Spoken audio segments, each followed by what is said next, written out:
There are two types of women in a man's mind. There's the woman that he's going to lay up with and the one that he's going to stay up with. Now, let me break these two down.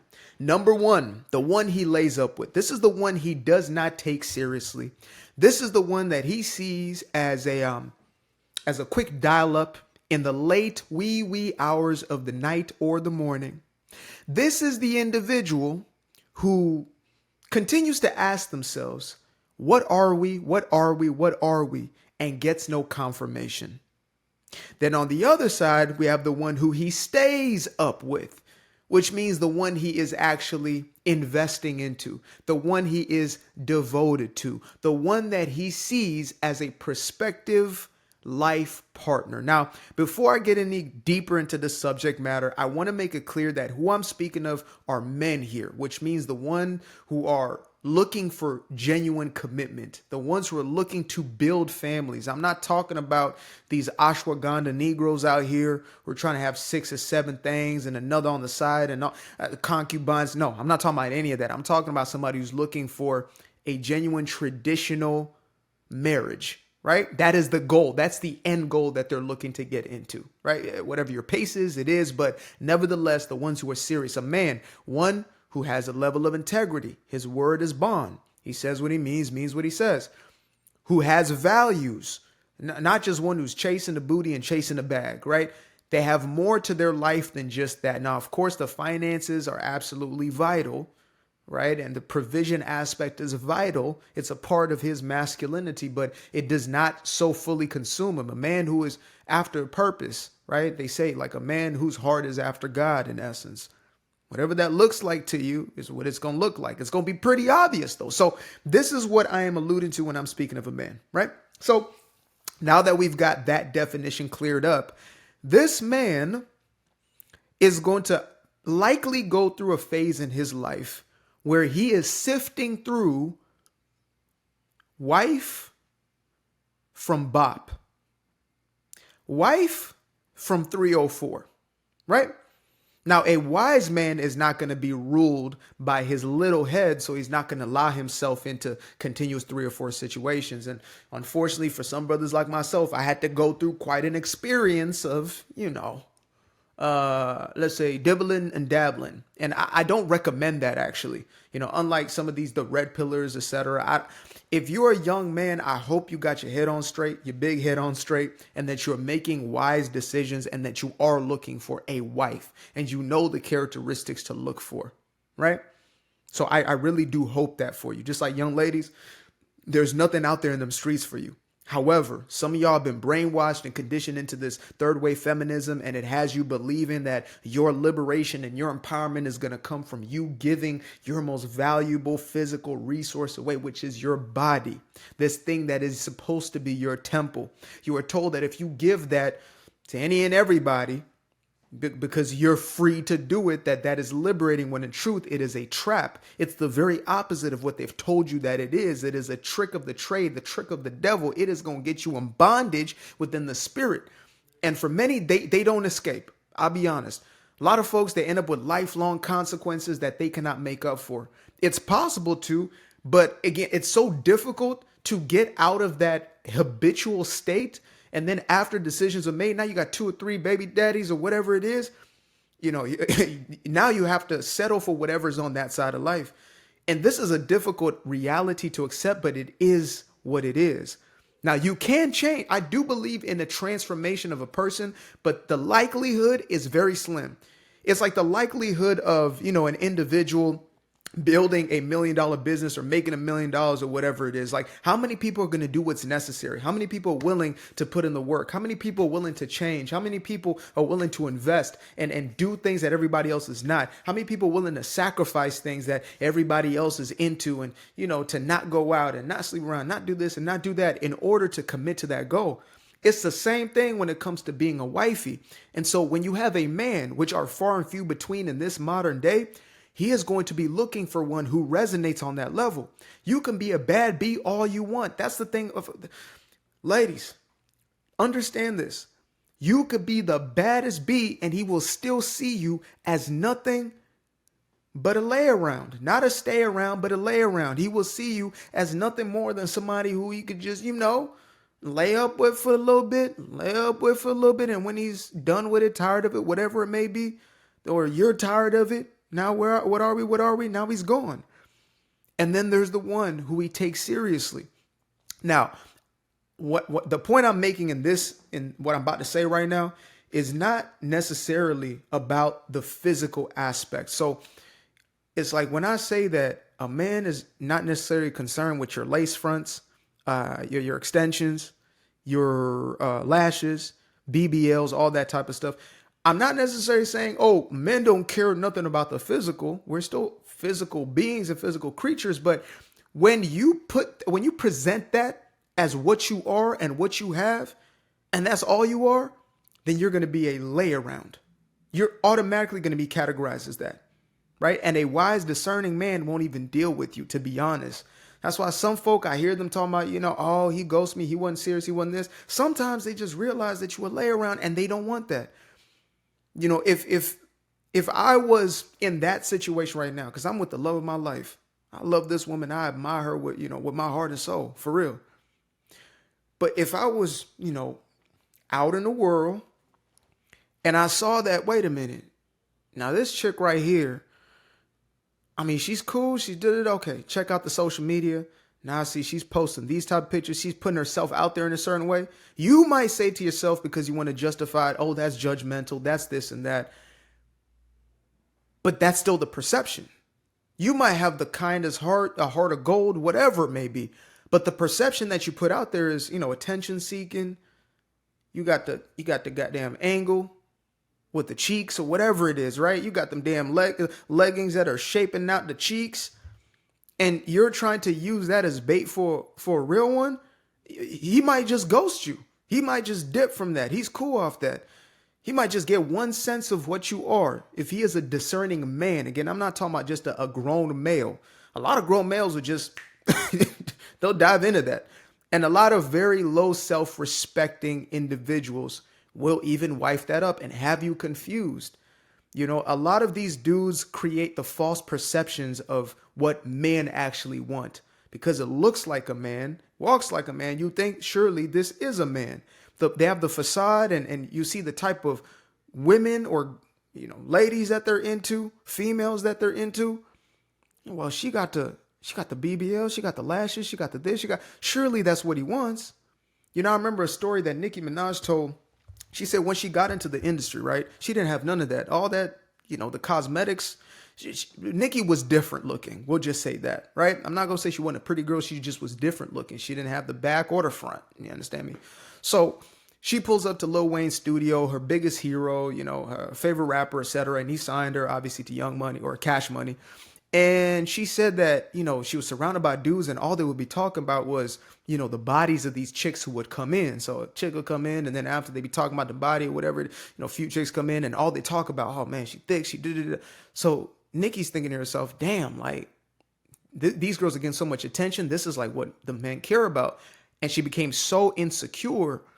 She said this is her own words. Okay. She said she became so insecure that she ended up getting, different surgeries. She ended up getting one of the original BBLs and, getting, the top heaviness. And she started doing these procedures in order to fit that image. And of course she got a lot of attention, but what attention did she get? Who were the men, quote unquote men, I use that term very loosely, who were in that studio? What type of individuals, what type of character were they? Were they dudes of integrity? Were they dudes who stood on something? They might have had millions of dollars. They could have, had a lifestyle, but that didn't necessarily equate to manhood. And unfortunately, so many are tricked and bamboozled into what that actually is. Y'all are focused on all the wrong things. Y'all are sold on the material version as opposed to the real, authentic, and true essence of masculinity itself. Bigger than the six-pack, bigger than the six figures and all the rest of that junk. If they got that, wonderful. But if they have that and nothing else, it's as good as a chick who got the BBL, she got the this, or maybe even natural, splatter. She got the boom, she got the lashes like caterpillars. She got the lace front.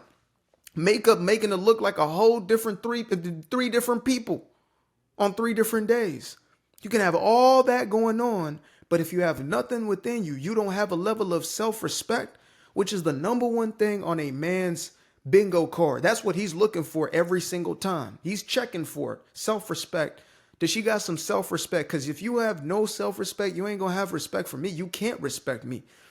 And a man, a true man, is going to be one who demands respect, not forces you, not pushes it, but your own aura, your energy. Like me, people might not like me, but they respect me. You understand me? Maybe you don't. Maybe you think I'm whatever. But the folks who really know me and aren't just trying to be haters, you don't have to like me at all, but you respect me because of how I move. My word is bond. I am who I project myself out to be.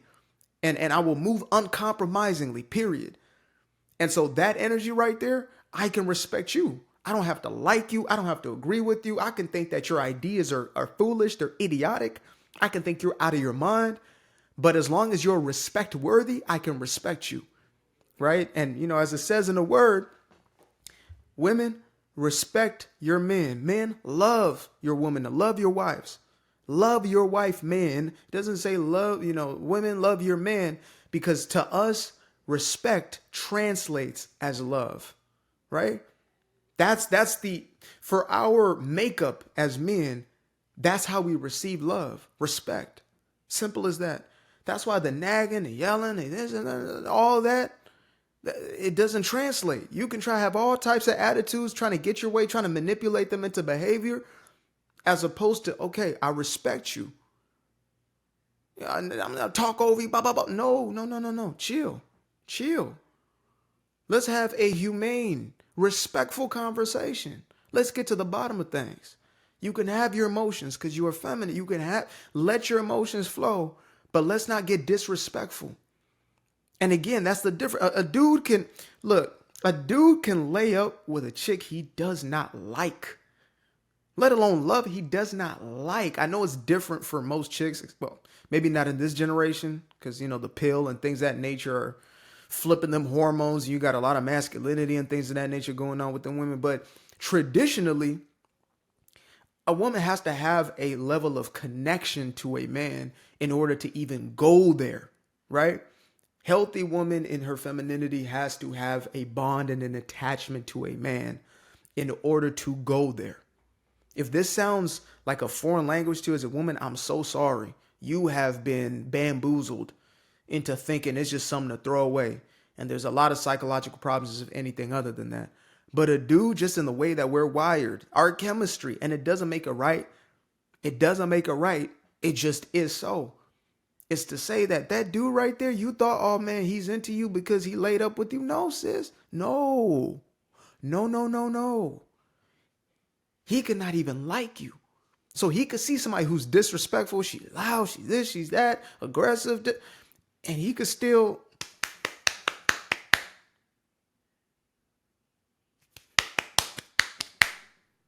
But never want to put a ring on it. He'd go and marry somebody who's a complete opposite of what you got going on. I think that's one of the most perplexing and confusing aspects for a lot of y'all. When y'all see a dude and you're like, how but he likes that. But yeah, even some of these hoopers, etc. I mean, you know, the younger generation, a lot of them are lost causes. But you go back old school and you look at the wives that they chose, even rappers, the wives that you're like, wait a minute, that's not, you know, you look at Snoop's wife, you look at Ice Cube wife, it's not the video vixen that they married. You thinking to yourself, E40, go look these people up and their wives. You know, they're homemakers, wifeys, mothers. You understand me? Not video vixens, not bad bees with a bag, only the foolish ones. The ones who don't have a grounded sense of self, them right there, oh, they looking for the corn stars. That's what they're looking for. They're looking for the ones spreading it for everybody. That's what they're going for. These freaky young dudes. But a real man, no. He might have had his history where he was dabbling into all types of stuff, and then you see the one he settles with, and you think to yourself, now what in the hell is that? Who is this? Homely, yes. She is goofy, yes. Eccentric, yes. Down to earth. nurturing, understanding, reciprocal, not demanding. Because it shouldn't be that on either side. When you start to demand and command and you have to force something, just like ladies, y'all know, in order to get to that place, it don't have to be for, oh, you got to respect. No, either you're going to feel that type of way, you don't. And if a dude is moving in a certain way, it's an automatic thing. There would just be, respect and affection and you know what I mean? And desire. Those things will come as a natural byproduct of who he is. Can't force his way. It don't matter how much money he has. Unless you are a serious gold digger, then, even in those cases sometimes, when a woman finally gets to a place she's just looking for love, she'll end up with the Taekwondo instructor or something like that. Because this ain't it. This dude got hundreds of millions of dollars, but, the one thing you can't get from him is that desire, that affection, that love, that connection, that bond. And a man he's going to deliver that just being himself. There is a stark difference between these two. And if you're questioning which one you are, the odds are that you are the lay around. And it doesn't mean you have to be that forever. But again, I would be lying to you if I said that it's a switch like this. That it's a nice switch, because there are habits that you formed. There are probably traumas that you have unresolved. There's healing that has to take place. Maybe you haven't let your thing just rest and chill for a minute. You haven't allowed yourself in a genuine, they call it season of singleness. I've heard some people talking about season of singleness, but they got 15 partners, 10 partners, 8 partners, maybe emotional relationships or whatever. They can't untangle themselves to be able to get right with themselves and to just be able to bond in a healthy way with one individual. They're chasing constant validation. They're on the internet with 1,000, 10,000. Because all your followers, you're just thirsty for any type of attention. And it will never be enough to be in a relationship with one individual who has their eyes on you. You got to have everybody's eyes on you. Otherwise, you feel insecure. That right there is a byproduct of trauma, my friend. It is a byproduct of insecurity, mental and emotional instability. And that is the work that has to be done. And few are willing to do it. But the ones who do, they reap the benefits. And the ones who don't, they stay bitter, resentful, and angry at the ones who do. That's usually how it goes. There's a few rare few who they can be happy for somebody who gets it. They can be happy for their homegirl who gets it, even if they don't have it. But most, they're going to throw salt in the game. They're going, I don't know about him. Oh, why? What's wrong with him? I'm just saying, I don't know. It's just, he's kind of, he don't seem like your type. They try to throw all types of salt in your game. And you know what I do with that? I say, oh, word? Okay, well, so how about yours? I'm too petty with it. I say, how about yours? How's yours going? Well, I don't need no. Okay. As soon as I hear I don't need no, I know exactly what they're yearning for. Because if you really didn't need it, you wouldn't have to say it out loud. You really would not have to. You wouldn't have to announce it on TikTok or whatever platform. I don't need no. And they got, well, I don't want no family. I don't want no. Okay, that's what you're actually wanting. And it's okay to have that desire. It's a beautiful thing. It's a natural desire, actually. It's the most natural desire for all humans to have that sense of connection, to be bonded together, masculine and feminine, to come together and have a family. It's the most natural. As a matter of fact, there might be some off if you don't have that. That's why this trend of unaliving babies is the craziest thing you ever see. A woman, at least 50% of a woman's genetic makeup or her chromosomal makeup, however you want to put it, right? Her biology is built for the incubation and the nurturing of a child. So when you become opposed to that, like I did a video on a woman who was celebrating, she had a cake baked, saying it's a boy, it's a girl, it's a unaliving of a baby. That's what she put on the cake. That's how far removed so many have become. It's like their hearts are given over to darkness. They harden their hearts because they don't believe they can actually have the thing that they desire. They believe they are too far gone. And again, for me, I'm not going to lie to you. I'm going to tell you that you can change this way of being. Like, can you turn a 304 into a housewife? No, you can't, but they can, right? You can't. So you foolish. Like, you're playing the Travis Hunter game. You're trying to turn this into something else. You're playing the Kanye game. You're trying to turn this into something else. No, no, no, no. You can't do it, but they can. And unfortunately, for many of them, it's such a difficult transition. You know, sometimes you see them make a switch and then it's like, they're still so addicted to that attention. They just, they break back into that world. They can't do it no more. They just got to let that pro up out of them. That spirit of 304, they got to, you understand me? And for the rest of us, you know, again, me, I just mind my business. I stay with mines and, you know, we build our life in silence. Quiet over here. Not quiet over here, you know, when I'm telling, but my family life, and okay, I keep that tucked right there. And, you know, I wish everybody else the best. That's all I can really do for you. That's all I can really do, boo-boo. Cat Williams' voice. But I appreciate y'all for tuning in. Till the next time. Peace. I used to be afraid of the dark, place unknown like a heart in their heart. I used to see my life in the bar. Now the kids unchained, every shackle is lost. 2 steps in the moonlight, 2 step in the daytime. You just know when it feel right. You got a feeling the time's not. See you through those shades that I just threw on. Through my lenses, you just can't do no wrong. I fell in love with myself again. I fell in love with myself. I fell in love with the sunshine. I fell in love with the light. I fell in love with the full moon.